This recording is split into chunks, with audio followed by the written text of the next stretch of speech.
Hello, this is Mr. Bissonette with another episode of Math in the Classroom. Today we're going to work on multiplying and dividing fractions. So I can multiply and divide fractions. Okay, so again, fractions seem to be one of those things that scare people.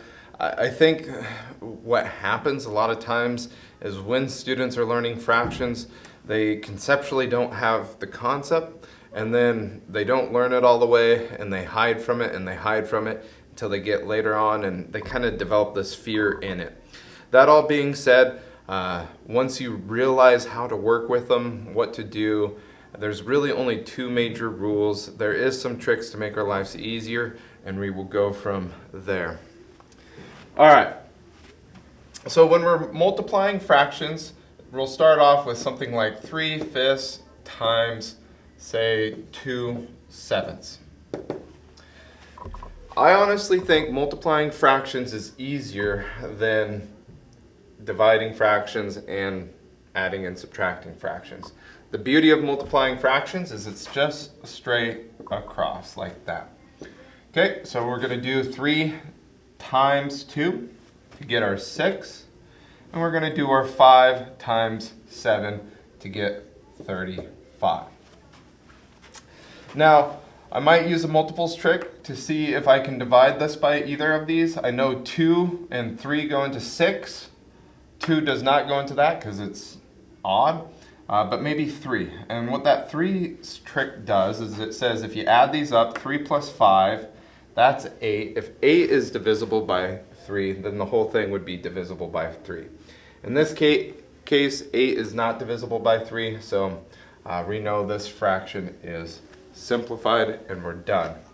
On the multiplication, there is a little trick to take a look at. If we had something like 2/5 times 1/4, okay? We can simplify this fraction before we do the multiplication. And the way that we do that is we're looking across. If we can cross simplify, we can do that before we multiply. Notice that 2 goes into 2 one time and 2 goes into 4 2 times. And now we have it simplified once we multiply. 1 times our 1 is our 1. And 5 times our 2 is going to be our 10. When we go into dividing fractions, if we have something like 3/5 divided by 2/3. A lot of times, some of our curriculum, it says keep, change, flip. So that's the keep, change, flip.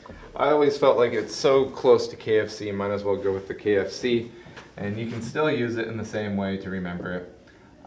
However you remember it, doesn't matter.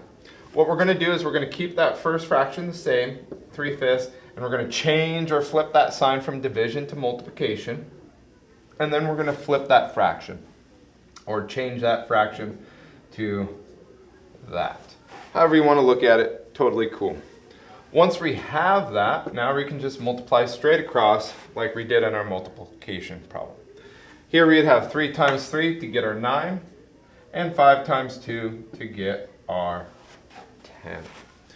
Again, the only thing that goes into 9 is 3 and 3, and that doesn't go into 10, so we know we're simplified, so we are all done there.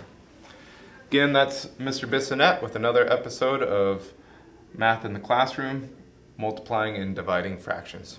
Thank you.